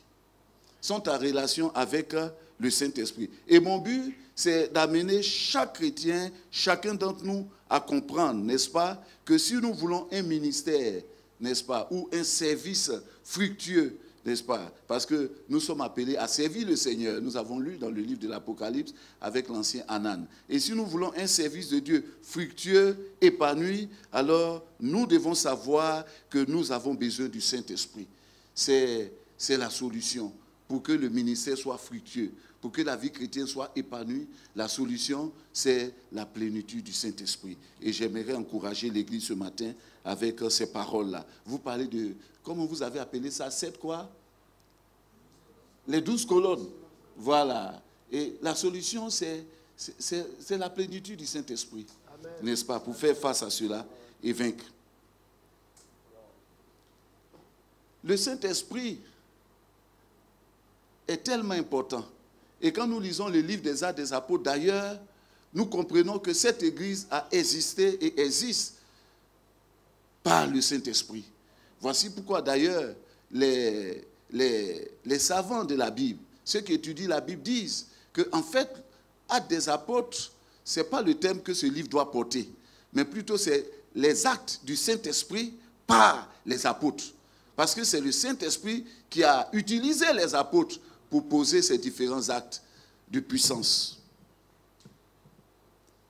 L'autre chose aussi qu'il faut comprendre par rapport au livre des Actes des Apôtres, c'est que bien souvent, on prend le livre des Actes des Apôtres, on traite ce livre juste comme un livre historique. Mais en fait, c'est une erreur. L'intention de Luc, le disciple évangéliste, en écrivant le livre des Actes des Apôtres, ce n'était pas juste de conter une histoire, mais c'était d'établir la doctrine chrétienne. C'est important. Le livre des Actes des Apôtres n'est pas juste, n'est-ce pas, un livre d'histoire. Parce que si nous traitons le livre comme un livre d'histoire, alors nous ne pouvons pas retirer là-dedans un principe d'enseignement. Nous ne pouvons pas retirer là-dedans, n'est-ce pas, des vérités doctrinales. Ce n'est pas possible. On dit non, mais tu ne peux pas prendre juste un livre d'histoire pour en retirer des vérités doctrinales. Ce n'est pas l'intention de l'auteur. Et ce n'était pas effectivement l'intention de Luc, en écrivant le livre des Actes des Apôtres, étant inspiré par le Saint-Esprit, de nous conter juste une histoire. Mais son intention première, c'était d'établir des vérités fondamentales sur lesquelles la vie de l'Église primitive était basée. Et l'une de ces vérités, c'est la vérité sur le Saint-Esprit. Et vous allez voir pourquoi j'ai dit cela. La première vérité que Luc souligne concernant le Saint-Esprit, c'est attirer l'attention des chrétiens, de l'Église que nous sommes, sur l'importance de la plénitude du Saint-Esprit, ou ce que nous appelons du baptême dans le Saint-Esprit. Alléluia. Il est dit au verset 4, « Et comme il se trouvait avec eux, il leur recommanda de ne pas s'éloigner de Jérusalem, mais d'attendre ce que le Père avait promis. » D'attendre ce que le Père avait promis, ce que je vous ai annoncé, leur dit-il, car Jean a baptisé d'eau, mais vous, dans peu de jours, vous serez baptisés du Saint-Esprit. Attendre ce que le Père a promis, Jean a baptisé d'eau, mais vous, dans peu de jours, vous serez baptisés du Saint-Esprit. Ici déjà, en tant que théologiens, nous retirons ce que nous appelons la doctrine de la subséquence. C'est-à-dire ceci que le baptême du Saint-Esprit est différent de la nouvelle naissance. Les disciples étaient déjà disciples. Ils étaient déjà chrétiens. Mais ils devaient attendre maintenant le Saint-Esprit, la plénitude du Saint-Esprit. Vous voyez? Alors donc, ce n'est pas au jour de la conversion, de la nouvelle naissance, qu'on est baptisé du Saint-Esprit, comme certains l'enseignent. Non. On reçoit le Saint-Esprit, n'est-ce pas, qui nous immerge dans le corps de Christ et qui fait que nous sommes nés de nouveau parce que nous sommes nés de l'Esprit. Ça, c'est la régénération. Mais il y a une autre expérience du Saint-Esprit qu'il faut connaître. Cette expérience, c'est celle de la plénitude, du baptême dans le Saint-Esprit. C'est très différent. Et Luc nous montre cela. Qu'ils étaient disciples, ils étaient croyants, mais là maintenant, ils avaient besoin, n'est-ce pas, de recevoir cette plénitude du Saint-Esprit. Cela attire déjà notre attention sur le fait que Actes chapitre 2 n'est pas la naissance de l'Église. Parce que Actes chapitre 2 nous parle de l'effusion du Saint-Esprit sur l'Église. Et si l'effusion du Saint-Esprit descend sur l'Église, ça veut dire que l'Église existait déjà. Donc ce n'est pas ce jour-là que l'Église est née. L'Église est née avant Actes chapitre 2, parce qu'ils étaient déjà chrétiens, disciples de Jésus, ils avaient reçu l'Esprit. Mais l'Église, dans sa forme, n'est-ce pas, on pourrait parler de sa forme conventionnelle, où ils se réunissaient, ils partageaient la Sainte Seine, et la parole de Dieu. La vie de l'Église que nous connaissons, effectivement, elle a vu le jour à partir de Actes chapitre 2 avec les apôtres, la chambre haute, etc. Mais quand on parle de la nouvelle naissance, c'est avant. Et Actes chapitre 2, c'est le jour où l'effusion, le baptême du Saint-Esprit est accordé aux chrétiens. Amen. Alors, cela est établi. Maintenant, faisons cette remarque encore. Luc nous dit ceci, que Jésus ordonne à ses disciples d'attendre le Saint-Esprit avant de partir. De partir parce qu'ils avaient reçu une mission. Matthieu chapitre 28, verset 19. Qu'est-ce que Jésus dit à ses disciples? Allez, faites de toutes les nations des disciples. Et le mot « aller » que Jésus utilise ici, on parle d'un présent continu, d'une action qui devait continuer de se faire. Cela vient d'un mot grec, je vous épargne ce mot, qui signifie poursuivre le voyage qui a été commencé, continuer son voyage. Donc il ne doit pas avoir d'interruption. Allez, faites de toutes les nations des disciples. Le commandement a été donné. Voici pourquoi nous voyons qu'après la résurrection du Maître, n'est-ce pas, le Maître dit maintenant, attendez, jusqu'à ce que vous soyez revêtus de la puissance du Saint-Esprit. Et Luc insiste beaucoup sur ce fait-là, d'attendre le Saint-Esprit avant de partir. Dans Luc chapitre 24, verset 49, il est dit ceci, et voici, j'enverrai sur vous ce que mon Père a promis, mais vous restez dans la ville jusqu'à ce que vous soyez revêtus de la puissance d'en haut. Après leur avoir dit allez, il a dit maintenant restez dans la ville jusqu'à ce que vous soyez revêtus de la puissance d'en haut. Et c'est là que je parle de l'urgence et de l'importance. L'urgence, c'est l'évangélisation. C'est le salut des âmes. C'est gagner des âmes. C'est d'aller et de parler de Jésus. C'est ça l'urgence. Il n'y a pas de temps à perdre. Parce que ce monde ne va pas rester comme il est. Le temps nous est compté. Alors gagnons des âmes. C'est l'urgence. Mais le Seigneur nous dit par la bouche ou par la voix de lui qu'avant d'aller, soyez d'abord revêtus de la puissance de Dieu. Ça, c'est l'importance. Et vous savez, dans l'élaboration de la gestion des temps et des priorités, il y a un outil qui est beaucoup utilisé qu'on appelle la matrice d'Eisenhower. Je ne sais pas si vous avez déjà entendu parler de cela. La matrice d'Eisenhower. Eisenhower était le 34e président des États-Unis. Il était général avant d'être président. Et il a été le chef d'état-major de l'armée américaine. Mais il a été aussi en même temps le commandant des forces alliées en Europe. Aujourd'hui, on parle de l'OTAN, tout cela. Et c'est alors qu'il était commandant des forces alliées qu'il y a eu le débarquement de Normandie. Vous voyez. Et il a été président des États-Unis après, et il a fait 2 mandats. C'est lors de son 2e mandat que la NASA fut créée. J'ai dit tout cela pour dire que c'était un fin stratège. Et c'est lui qui a mis sur place cette matrice pour pouvoir gérer le temps et les priorités. Dans les entreprises utilisent beaucoup cela. Et cette matrice se résume tout simplement ici. Il dit ceci, il dit l'importance est un choix et l'urgence est un fait. Il y a donc un avantage évident à prioriser l'importance sur l'urgence pour en sortir. Et c'est ce que sa matrice essaie de nous montrer avec plusieurs schémas. Mais de façon simple, j'ai vécu un fait qui m'a permis de comprendre cela. Une fois, nous étions à la maison et on dormait, il faisait tard, c'était dans la nuit. Et j'ai un de mes stagiaires, des pasteurs stagiaires qui était venu en congé et qui dormait dans la chambre une des chambres des visiteurs qui étaient dehors, qui ne faisaient pas partie de la maison même, qui était une chambre annexe. Et puis, sa femme était à terme. Mais comme d'habitude, on ne savait pas quand elle va accoucher vraiment. Et ce jour-là, aux environs de 2 heures du matin, il tape à ma fenêtre et puis il dit, papa, c'est comme cela, les jeunes conformes appellent les pasteurs, n'est-ce pas? Papa. J'ai dit, à quoi, Dago? Il dit, ah, ta fille, on dirait qu'elle est en train d'accoucher. Hein? Alors on s'est levé rapidement, ma femme, etc. Et puis, bon, allez, je l'ai suivi parce qu'en matière, dans ce domaine-là, c'est elle qui est devant. Et puis toi, tu es derrière. Elle avait déjà perdu les os. Alors c'était compliqué. Chérie, cherche la clé vite, on ouvre. Elle n'avait même plus de force. Il fallait la soulever, la mettre dans la voiture, chercher pas. On fait sortir la voiture. Ils avaient coupé le courant dans la ville. On va à l'hôpital, les sages-femmes prennent lampe, tempête, des torches. Bon, placez-la ici. Bon, les hommes la sortaient. On est là, on prie. 10, 15 minutes après, elles disent, elles ressortent. Elle dit, ah non, on va l'évacuer. Parce que là, c'est compliqué là.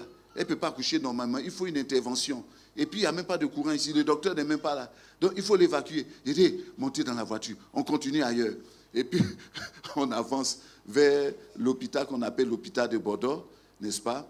Et puis là, c'est un hôpital privé, mais avec tout ce qu'il faut, vraiment, un équipement moderne. Et puis, Dieu merci, alors qu'on est de loin, on voit la lumière. C'est comme si on voyait le ciel devant nous. Parce que là-bas, c'était tout noir, et puis on voit la lumière. Ça, c'était l'espoir. Vraiment, nous sommes l'espoir de cette nation, n'est-ce pas? Parce que nous sommes la lumière du monde.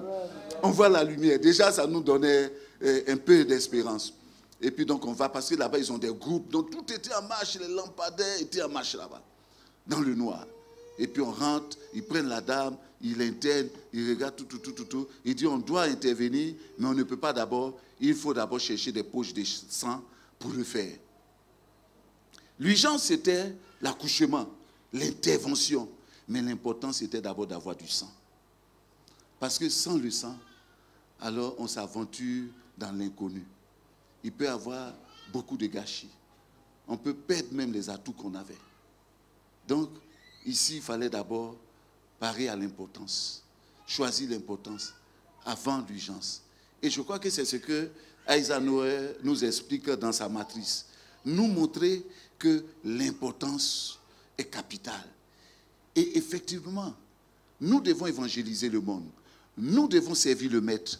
Mais n'oublions pas que le Maître nous a dit, avant d'aller, restez d'abord jusqu'à ce que vous soyez remplis du Saint-Esprit. Si nous voulons un service efficace, il nous faut être remplis du Saint-Esprit. La responsabilité de chaque chrétien, c'est effectivement de s'assurer d'avoir reçu le Saint-Esprit avant de faire quoi que ce soit. Je ne dis pas que quand on n'est pas baptisé du Saint-Esprit, alors il faut croiser les bras. Non, le pasteur a dit qu'il faut que je sois baptisé du Saint-Esprit d'abord, avant que je ne fasse quoi que ce soit dans l'église. Je ne suis pas en train de dire cela. Mais cela doit faire partie de nos objectifs. Un désir réel. Le Seigneur Jésus a dit que celui qui a soif vienne et qu'il boive. Mais tu n'es pas rempli du Saint-Esprit. Littéralement, tu n'es pas baptisé du Saint-Esprit. Mais est-ce que tu as soif? Est-ce que tu veux être baptisé? Moi, je n'ai pas encore vu un chrétien, n'est-ce pas, qui a soif, qui veut être baptisé du Saint-Esprit, qui n'a pas été baptisé du Saint-Esprit. Parce que Jésus lui-même le dit. Il dit, si méchant que vous êtes, vous savez donner de bonnes choses à vos enfants. À combien à plus forte raison, le Père Céleste ne donnera-t-il pas le Saint-Esprit? Il précise bien le Saint-Esprit à ceux qui lui demandent. Donc le désir de Dieu, c'est de nous baptiser du Saint-Esprit. Parce que c'est l'importance. Et si tu n'es pas baptisé, alors il faut rechercher ardemment le Saint-Esprit. Il faut faire de cela, pour toi, une priorité. Parce que le Saint-Esprit n'est pas un accessoire. Dis, je suis baptisé d'eau et du Saint-Esprit. Non. Mais nous verrons cela dans le deuxième point. Mais déjà, sachons que l'importance, c'est d'être baptisé du Saint-Esprit. Le fait d'être baptisé du Saint-Esprit rend le chrétien apte à servir. Parce que vous savez, le service chrétien est une œuvre spirituelle. Et merci, anciens, que vous ayez compris que tout ce qui se passe dans le cadre de l'Église est spirituel, hautement spirituel. Du coup, il faut beaucoup prier et puis faire attention à certains actes qu'on pourrait qualifier de provocation. Pour ne pas, n'est-ce pas, tomber dans le piège de l'ennemi et être jugé par l'ennemi. Mais plutôt laisser le Seigneur conduire tout ce que nous faisons. Et si nous servons dans un cadre spirituel, alors ceux qui servent doivent être comment? Ils doivent être spirituels. Donc ils ont besoin de l'Esprit de Dieu pour servir ce Dieu comme il faut. Celle qui reçoit, ceux qui viennent pour les faire asseoir, a besoin du Saint-Esprit. Comme je le dis toujours à mes chrétiens, le travail le plus difficile dans l'église, mais l'une des responsabilités, des charges les plus difficiles dans l'église, c'est être, n'est-ce pas, au service d'ordre et d'accueil. Là où on pense que ce n'est pas difficile. Parce que c'est toi qui reçois tous ceux qui viennent. Les ennemis de l'église, c'est toi qui les reçois. Ceux qui marchent sur les têtes pour venir, c'est toi qui les reçois. Parce que spirituellement, tu ne sais pas comment ils arrivent, tu les vois physiquement, mais écoutez, c'est des témoignages qu'on a entendus. Hein. Deux fois, ils disent que mais quand moi je venais, c'est avec mon pied, je les saluais et puis je me moquais d'eux parce qu'ils attrapaient mon pied. Mais il dit c'est dans le spirituel que ça se passe. Certains, tu ne sais pas où ils ont passé la nuit, parmi leurs idoles, avec toutes sortes d'incantations. Et Matthieu dit, celui que je vais voir, quand je vais lui dire bonjour, il aura vraiment une carie terrible. Et puis il arrive, le pauvre témoin conseiller là, bonjour. Et puis quand lui dit, bonjour.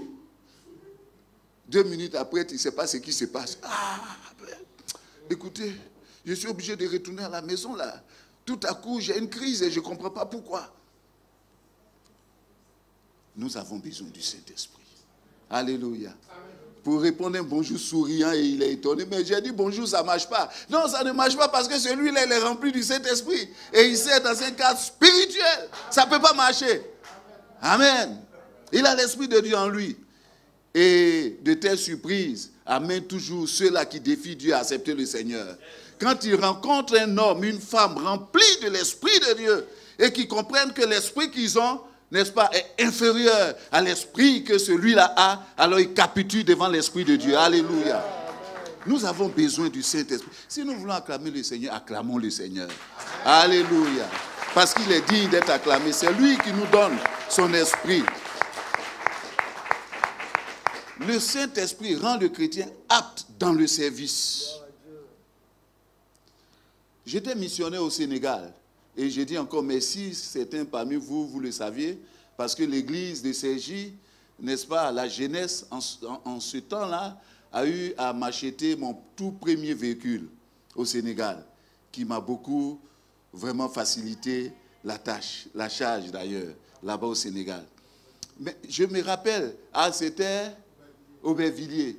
Voilà, donc vous étiez là-bas et puis après... Ah, voilà, donc autant pour moi. Alors, merci, parce que c'est les Aubervillois, c'est comme ça qu'on vous appelle. Chaque fois, je demande à mes enfants, je dis, comment on appelle ceux qui sont à Toulouse? Les Toulousains. Parce que j'ai 2 enfants là-bas qui étudient, donc je leur dis, mais on vous appelle comment? Parce que nous, à Tiasalé, on dit les Tiasaléens. Et vous? Il dit les Toulousains. Il dit, bon, tant mieux. Merci pour ce don merveilleux. Alors, parlons du Sénégal. J'étais membre du comité directeur de l'Institut biblique du Sénégal en tant que missionnaire au Sénégal en ce temps-là. Et puis l'Institut biblique où on formait nos pasteurs aux assemblées de Dieu avait été fermé pendant 4 ans. Et vous savez pourquoi? Tout simplement par faute d'avoir des étudiants pour être formés. Les églises n'avaient pas de jeunes qui étaient appelés pour les envoyer. Et l'école n'avait plus d'élèves parce que les églises n'envoyaient pas, on n'avait pas d'appel. Il fallait fermer. Et quand on a fermé, on a confié l'école à une mission, Borofai, qui était basée au sud, à Diatakunda, en Casamance. Mais avec la rébellion en ce temps-là, alors l'insécurité, l'école a été déplacée. C'était une école américaine pour occuper les locaux de l'Institut biblique. Et pendant 4 ans, l'école Borofai était là avec un contrat que quand les moments seront arrivés, ils vont quitter pour laisser la place à l'école aux Sénégalais. Et leur but, c'était d'entretenir les locaux, etc. Le temps est arrivé, mais il n'y avait pas d'étudiants. On les a dit continuer. Quand on sera prêt, on va vous dire. Et puis cette année-là, où on voulait ouvrir, on a reçu le dossier de certains étudiants que les pasteurs envoyaient. Et je me rappelle bien, on s'est réunis avec le directeur, le pasteur Walissa, et il nous a dit, bon, on a maintenant, Dieu merci, quelques dossiers d'étudiants et l'année prochaine, nous voulons ouvrir. Alors on était tout contents, tout heureux. Et puis là, il y a une interrogation difficile. Mais le problème que nous voyons, c'est que la plupart de ceux qui ont été recommandés ne sont pas baptisés du Saint-Esprit. Ah, bon, que faire? On ne va pas former des pasteurs assemblés de Dieu, pentecôtistes, qui n'ont pas expérimenté la Pentecôte, mais comment on va faire ça? Mais c'est une opportunité. Est-ce qu'on va laisser ces jeunes-là sans les former? Ça ne va pas décourager ces jeunes et l'Église. Et écoutez, s'ils sont venus sans être baptisés du Saint-Esprit, d'où ils viennent? Est-ce qu'on met vraiment l'accent là-dessus? Est-ce qu'on prie pour eux dans ce sens? Et Dieu nous donne la sagesse. Il dit, écoutez, ces enfants, ces élèves, ces jeunes viennent pour au moins 3 ans de formation académique. Alors, pendant ces 3 ans-là, arrangez-vous pour qu'ils soient baptisés du Saint-Esprit, sinon on ne leur donne pas de diplôme. Et nous tous, on dit formidable. Vraiment, Dieu nous a parlé. Alors, on les prend. Ils viennent au laboratoire, et puis ils ont 3 ans, en tout cas avant de sortir là, pour être baptisés du Saint-Esprit. Et puis, entre missionnaires, quand on choisissait les cours, moi j'ai demandé à enseigner la pneumatologie, c'est-à-dire la doctrine du Saint-Esprit.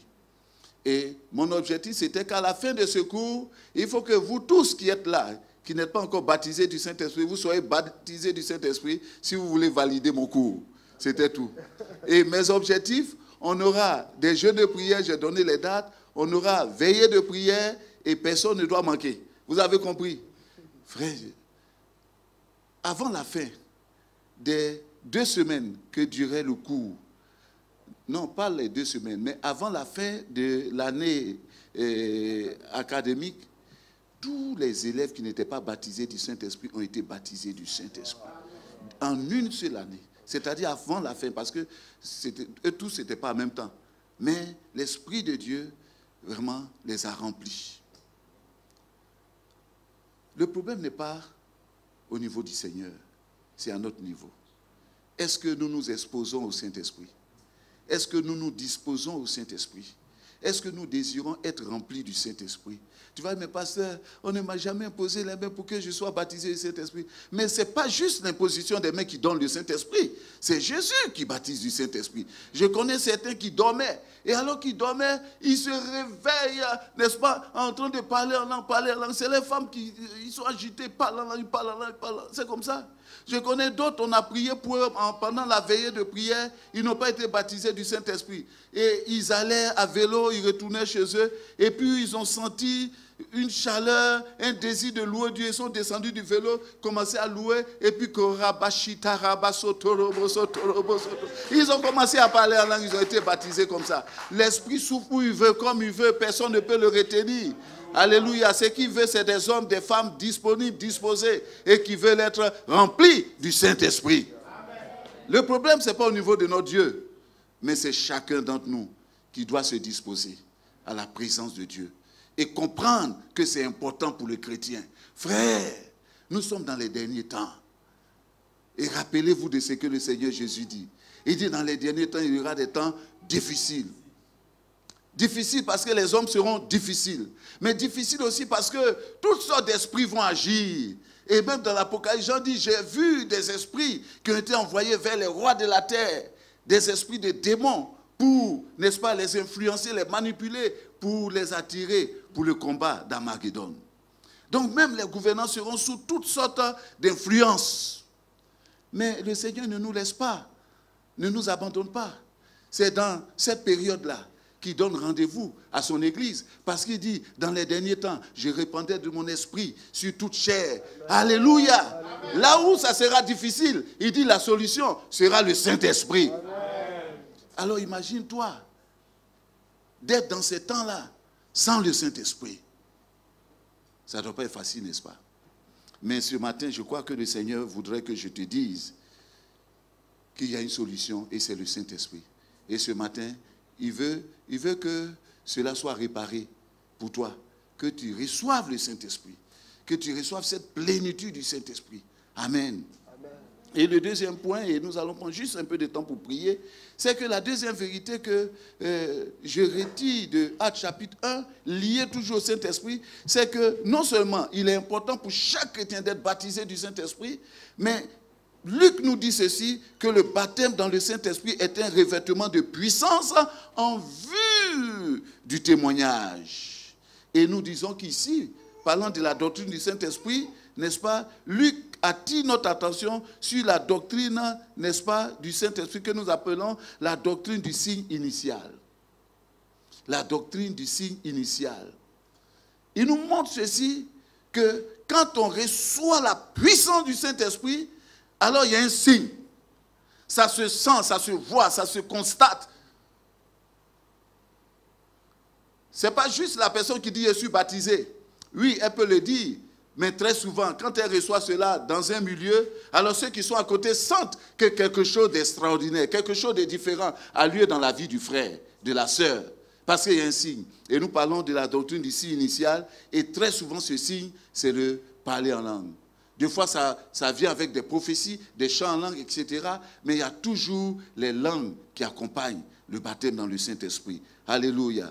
Et quand nous lisons le livre des Actes des Apôtres, nous voyons plusieurs effusions. Et toutes les effusions ont un point commun. C'est qu'il y a eu une action du Saint-Esprit qui s'est extériorisée. N'est-ce pas? Quand on parle de l'effusion de Jérusalem, il y a eu deux effusions. Effusion de Jérusalem, Actes chapitre 2, n'est-ce pas? Ils ont reçu l'Esprit, des langues semblables à des langues de feu se posaient sur chacun d'eux et il s'est mis à parler en d'autres langues. N'est-ce pas? Toujours, Actes chapitre 4, à Jérusalem encore, la chambre haute, le lieu où ils étaient fut, n'est-ce pas, le lieu où ils étaient trembla, n'est-ce pas? Et puis, il est dit ceci, que l'Esprit de Dieu se reposa sur eux, il se mit à prophétiser, à louer Dieu, n'est-ce pas? Toujours, il y a un signe. L'effusion, n'est-ce pas? Après l'effusion, les deux effusions de Jérusalem, nous avons l'effusion de la Samarie. C'est Philippe qui est en Samarie. Et puis Philippe annonce la parole de Dieu. Il y a des signes, il y a des miracles. Les disciples vont voir et ils voient que c'est authentique. L'Esprit agit. Il dit, mais est-ce que vous avez reçu le Saint-Esprit. Il dit, non, on n'a pas été baptisé du Saint-Esprit. Alors, ils les ont baptisés d'eau, et puis, il leur a imposé les mains. Et quand il leur a imposé les mains, la Bible dit qu'il fut rempli du Saint-Esprit, il se mit à parler en d'autres langues. Jusqu'à ce que Simon le magicien demande à ce qu'on lui donne aussi cette puissance, afin que lui aussi, quand il va imposer les mains à quelqu'un, cette personne aussi puisse recevoir cette puissance, qui ne pouvait laisser personne indifférent. Et puis, nous avons l'effusion de Damas avec Paul, à sa conversion à Damas, n'est-ce pas, Ananias qui va pour lui imposer les mains. Et quand il va imposer les mains à Paul, il a deux missions.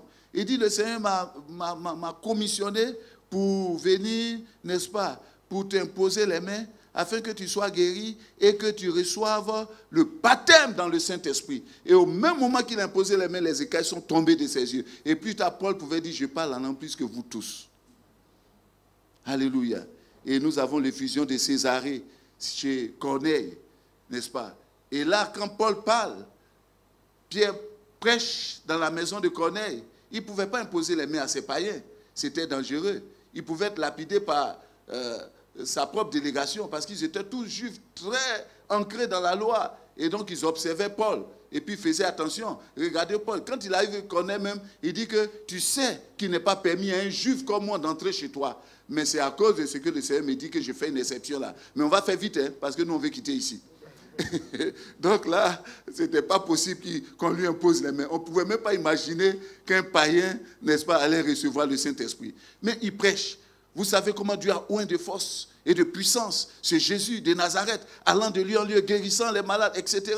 Et alors qu'il est en train de prêcher dans la maison de Corneille, on dit l'Esprit de Dieu les remplit et il se mit à parler en langue, à prophétiser, à louer Dieu. Alléluia. Et Paul regarde sa délégation et dit, frère, est-ce que nous pouvons refuser l'eau du baptême à ceux qui ont reçu l'Esprit, comme à nous d'ailleurs? Et il fut baptisé. Il fut baptisé d'eau et ajouté au nombre des croyants. Alléluia. Le Saint-Esprit. L'effusion d'Antioche. Alors que l'Église priait, la prophétie, les dons se manifestaient. Et Dieu dit, mettez-moi à part Paul et Barnabas pour l'œuvre missionnaire. Toujours une manifestation de Dieu. Là où l'Esprit de Dieu agit. Et l'effusion d'Éphèse. Quand Paul arrive dans Actes chapitre 19, il a dit, avez-vous reçu le Saint-Esprit quand vous avez cru? Il dit, on n'a même pas entendu que le Saint-Esprit était donné. Et sur quoi il les baptisa au nom de Jésus, parce que là, il semble qu'ils étaient encore des disciples de Jean le Baptiste. Donc d'abord, il faut prendre l'engagement dans la foi en Jésus. De toute façon, il insistait le nom de Jésus. Et puis après, il leur imposait les mains. Il fut rempli du Saint-Esprit et il se mit à parler en d'autres langues. Frère, c'était une nécessité pour cette église primitive. On ne pouvait pas parler d'un chrétien sans la plénitude du Saint-Esprit. Quand on était chrétien, alors l'expérience qu'il fallait maintenant, n'est-ce pas, connaître, c'était d'être rempli du Saint-Esprit. Et aujourd'hui, cela aussi doit être pour nous une nécessité. Une nécessité. Parce que le baptême du Saint-Esprit est une âme. Nous sommes dotés de cette âme pour résister et pour vaincre. Et Paul dit à Éphèse d'ailleurs, il dit ceci, c'est pourquoi prenez toutes les âmes de Dieu, afin de pouvoir résister dans les mauvais jours et tenir ferme après avoir tout surmonté. Et vous savez, la prière en langue nous permet de résister dans les mauvais jours.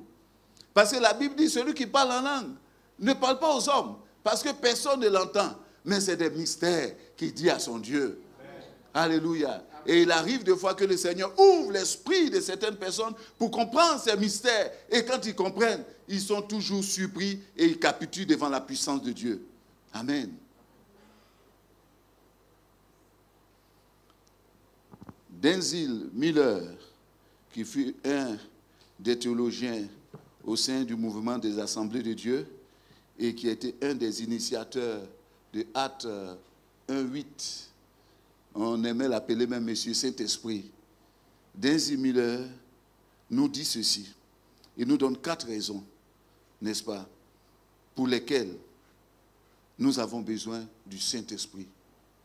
Et il dit que ces 4 raisons sont liées au fait que nous sommes, en tant que chrétiens, engagés dans une confrontation de puissance. Il dit aujourd'hui, l'Église est engagée dans une confrontation de puissance, c'est-à-dire est engagée dans une guerre où, comme les Ivoiriens aiment le dire, c'est puissance contre puissance.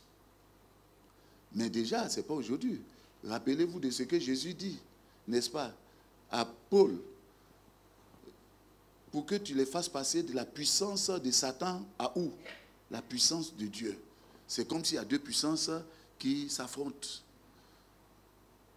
Et si nous sommes conscients que nous sommes engagés dans cette confrontation de puissance, alors sachons que nous avons besoin du Saint-Esprit. Il dit ceci, nous sommes impliqués dans une guerre. Et cette guerre nécessite pour chaque chrétien le baptême dans le Saint-Esprit. Il dit ceci encore. Deuxièmement, l'ennemi a une puissance. Il ne faut pas négliger l'ennemi. Il ne faut pas sous-estimer l'ennemi. Paul pouvait le dire aux Corinthiens. Il dit, vous n'ignorez pas les desseins de l'ennemi. On ne doit pas ignorer ses desseins. La Bible dit, il rôde autour de nous comme un lion rugissant, cherchant qui? Dévorer. Il veut dévorer, il rôde. Il cherche une faille. Alors nous ne pouvons pas négliger cela. Nous avons un ennemi, comme je le dis toujours. Mais notre ennemi, ce n'est pas notre patron. Même si on pense qu'il est méchant, il est exigeant, il ne me donne pas de congé. Notre ennemi, ce n'est pas notre mari, bien sûr, ni notre femme. Mais l'ennemi, c'est la Bible qui le désigne. La Bible dit dans Matthieu, l'ennemi, c'est le diable. C'est lui qui est l'ennemi. Et l'Église doit savoir que nous devons combattre l'ennemi. Et puis troisièmement, il dit, la tâche est grande. Voici pourquoi nous avons besoin du Saint-Esprit. Gagner cette nation, il y a une urgence, mais c'est le Saint-Esprit qui va nous donner d'aller vite. Sans le Saint-Esprit, ça sera difficile. Certains disent, pasteur, mais moi je ne sais pas évangéliser. Tu as juste besoin de rendre témoignage. Mais vous recevrez une puissance, le Saint-Esprit surviendra sur vous et vous serez mes témoins. Et ce mot témoin est intéressant. Parce que ça veut dire vous serez mes martyrs. C'est-à-dire quelqu'un qui est prêt à mourir pour la cause qu'il défend. Et je le dis toujours, c'est ce qui fait que l'islam est dangereux. C'est parce que nous avons des martyrs dans l'islam. Vous voyez? Parce que quand vous trouvez quelqu'un qui est prêt à mourir pour la cause qu'il défend, il est dangereux. Il faut faire attention à lui. Et c'est ce qui a rendu les disciples de Jésus dangereux. Parce qu'ils ont dit ceci, si un est mort pour tous, alors nous, c'est-à-dire tous, nous estimons que nous sommes morts pour un. Et tous ont été martyrisés. Personne n'a renié sa foi. Parce qu'ils avaient déjà donné leur vie pour cette cause. Et le Seigneur Jésus nous dit, vous allez recevoir le Saint-Esprit qui va vous rendre capable de pouvoir vous engager entièrement pour la cause de l'Évangile. Sans crainte ni peur.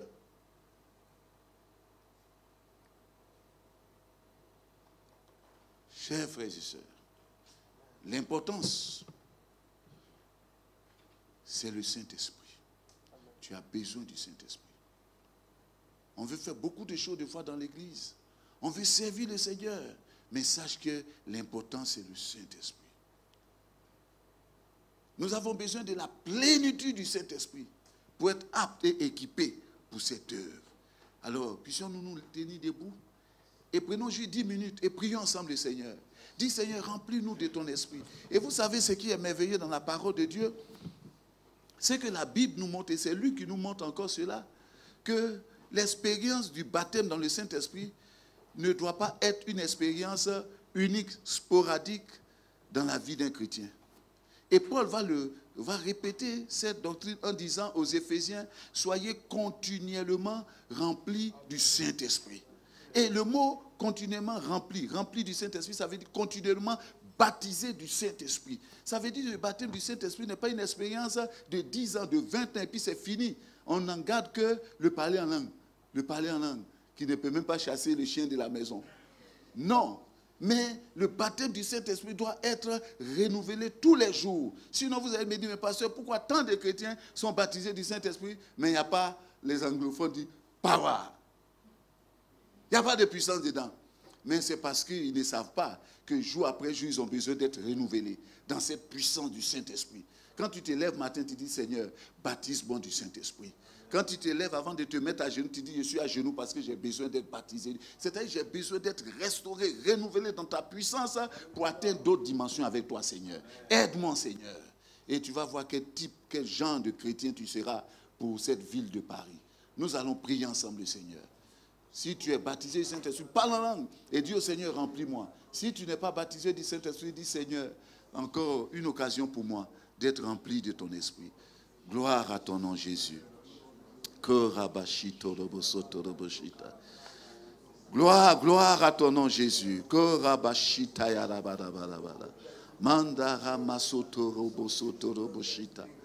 Gloire à ton nom, Jésus.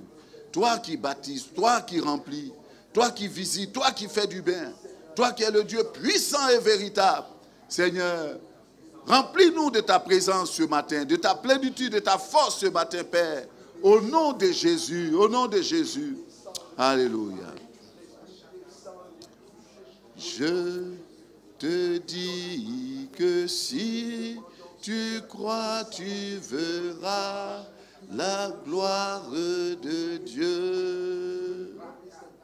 Je te dis que si tu crois, tu verras la gloire de Dieu. Tu verras la gloire de Dieu. Tu verras la gloire de Dieu. Je te dis que si tu crois, tu verras la gloire de Dieu. Une fois encore. Je te dis que si tu crois, tu verras la gloire. Oui, Seigneur, nous croyons ce matin. Nous croyons que tu es le Dieu qui baptise. Nous croyons que tu es le Dieu qui veut visiter ton peuple. Nous croyons que tu es le Dieu qui ne nous abandonne pas. Oh Dieu, nous apportons les vies, les cœurs en tes mains. Au nom de Jésus, visite ton peuple. Visite ton peuple. Remplis-nous de ta flamme. Remplis-nous de ta force. Remplis-nous de toi, Père. Et fais ce que personne d'autre ne peut faire dans les cœurs, dans les vies, dans les âmes, au nom de Jésus. Visite ton peuple, Père. Touche les cœurs, libère les esprits, au nom de Jésus. Saint-Esprit, prends le contrôle des cœurs. Prends le contrôle des vies. Prends le contrôle des vies. Prends le contrôle des vies. Prends le contrôle des vies. Au nom de Jésus-Christ, nous voulons te voir, Père. Nous voulons une touche. Nous prions, Seigneur. Nous prions, Seigneur. Nous prions, Seigneur. Je te dis que si tu crois, tu verras la gloire de Dieu. Nous voulons encore prendre les 5 dernières minutes pour prier. Mais comme nous le voyons dans la parole de Dieu, très souvent, quand les disciples étaient en face des chrétiens qui n'étaient pas baptisés du Saint-Esprit, ils avaient pour habitude de leur imposer les mains. C'était une façon pour eux, non seulement de communier avec le frère, mais de partager son besoin et de dire au Seigneur, visite cette âme et remplis-le comme tu m'as rempli un jour de ton esprit. Voici pourquoi j'aimerais saisir cette occasion et lancer cet appel. Si tu es là et tu dis, pasteur, vraiment, je ne sais pas, mais ça ne marche pas. Depuis longtemps, on prie pour moi. Et aussi, peut-être tu es là, tu dis, bon, là je crois, pasteur, j'ai besoin du Saint-Esprit. Alors viens devant, on va t'imposer les mains, n'est-ce pas? Et puis, prier pour toi, demander au Seigneur de te remplir du Saint-Esprit. On n'a pas beaucoup de temps, mais fais-le. Saisis cette occasion, sans crainte, sans peur, sans gêne, parce qu'on est là pour chercher Dieu. Nous sommes dans un cadre spirituel. Notre désir, c'est être visité par le Seigneur et bénéficier de sa grâce. Tu peux être là aussi, tu dis, pasteur, j'ai expérimenté un jour, j'ai même parlé en langue, mais là, je ne parle plus en langue. J'ai tout abandonné. Le découragement, toutes sortes de sentiments m'ont éloigné de cette puissance, de cette force. Pasteur, aide-moi. Alors je crois que le temps est venu pour toi de recevoir encore cette flamme du Saint-Esprit. Chantons encore un moment ce chant. Et vous qui êtes devant, ne soyez pas distraits, mais regardez au Seigneur, à toutes ces paroles que nous avons annoncées de sa part, et dites, Seigneur, c'est le moment pour moi d'être rempli. C'est le moment pour moi d'être visité. C'est le moment pour moi d'être encore baptisé du Saint-Esprit. Seigneur, je ne veux pas sortir d'ici tel que je suis venu, Père, mais j'ai besoin du Saint-Esprit. Je te dis que si tu crois, Alléluia. tu verras. Et l'église qui est derrière, tendez vos mains vers les frères devant et parlez en langue. Demandez la grâce de Dieu sur leur vie. Au nom de Jésus. Alléluia. Gloire. Et je vais inviter les anciens qui vont venir se joindre à moi. Et nous allons prier pour les frères, leur imposer les mains et demander au Saint-Esprit de les visiter. que si tu crois, tu verras la gloire. Je te le dis, si tu crois, je te dis que si tu crois, tu verras la gloire. Tu verras sa gloire. Tu verras la gloire se manifester. Tu verras la gloire de Dieu. Je te le dis, je te dis que si tu crois, tu verras la gloire. Tu verras sa gloire en ce lieu. T'affranchis de toute incrédulité. La gloire de Dieu. Je te le dis, je te dis que si tu crois, tu verras la gloire de Dieu. Je te le dis, je te dis que si tu crois, tu verras la gloire de Dieu. Saint-Esprit, viens, descends. Saint-Esprit, viens, oh, descends. Saint-Esprit, viens, nous le disons ensemble. Descends. Saint-Esprit, viens, oh, Esprit de Dieu, viens. Saint-Esprit, viens, descends en ce lieu.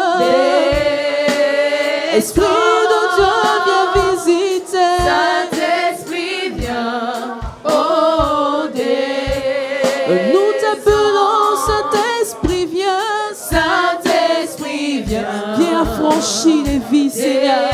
Viens baptiser de feu, viens baptiser de puissance. Saint-Esprit, viens, oh, tu as été promis, tu as été promis, consolateur, consolateur. Tu as été promis, tu as été promis, libérateur, libérateur. Tu as été promis, tu as été promis, Esprit de Dieu, Esprit de Dieu. Cet esprit vient.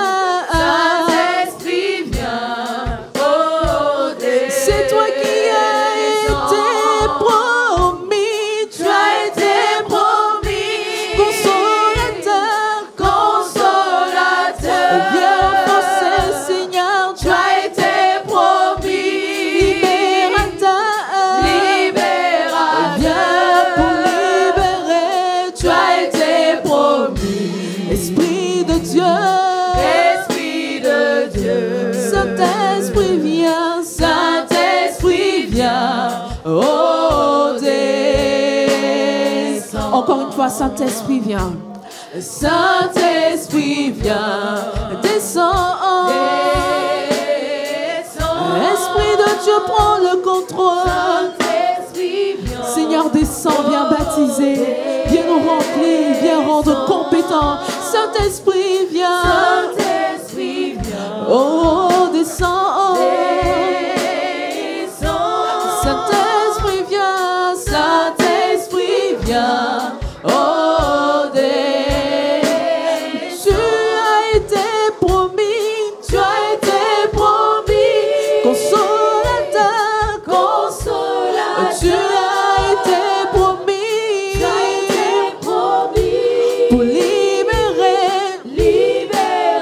Tu as été promis, tu as été promis, Esprit de Dieu, Esprit de Dieu. Saint-Esprit viens, Saint-Esprit viens, oh, descends. Vous recevrez une puissance venant du Père, et dans cette vie. Ensemble nous le disons. Vous voilà, on va se retourner à notre place. Vous allez vous retourner à votre place avec cette foi que l'Esprit de Dieu est en train d'accomplir quelque chose de nouveau dans vos cœurs, dans vos vies. Alléluia, Seigneur. Et vous serez Alléluia. mes témoins dans cette vie. On va élever tous ensemble la voix et nous allons dire merci au Seigneur pour son esprit. Merci au Seigneur pour son esprit. Parce que je crois que quelque chose de nouveau commence encore dans la vie de quelqu'un et Dieu ne va pas s'arrêter là avec toi jusqu'à ce qu'il te remplisse pleinement de son esprit et que tu rendes témoignage que ce temps qu'on a eu a été, n'est-ce pas, le commencement d'une expérience nouvelle avec le Seigneur par son esprit. Est-ce que tu peux élever la voix et dire merci Seigneur de mettre à ma disposition le Saint-Esprit, cette puissance merveilleuse qui me remplit, qui me restaure et qui m'équipe pour le ministère. Seigneur, nous te bénissons. Nous te rendons toute la gloire pour le Saint-Esprit. Toi qui accordes le Saint-Esprit librement. Oh oui, Seigneur, nous leur avons imposé les mains. Et nous croyons que, Père, par cet acte, l'Esprit de Dieu les touche, les visite et accomplit ce qu'aucun homme ne peut accomplir dans leurs cœurs et dans leurs vies. Les baptiser du Saint-Esprit, les restaurer, les renouveler, Père, et leur donner d'entrer dans une nouvelle dimension avec toi. Au nom de Jésus, Seigneur, que tous les obstacles maintenant lâchent prise au nom de Jésus. Que les vies soient complètement libérées de tout fardeau, tout obstacle. Que les montagnes soient renversées par cette puissance au nom de Jésus qui agit désormais dans leur vie. Nous te les apportons. Nous t'apportons ton Église, Père. Fais de cette Église une Église qui manifeste cette puissance de l'Esprit par ta présence en son sein. Au nom de Jésus. Amen.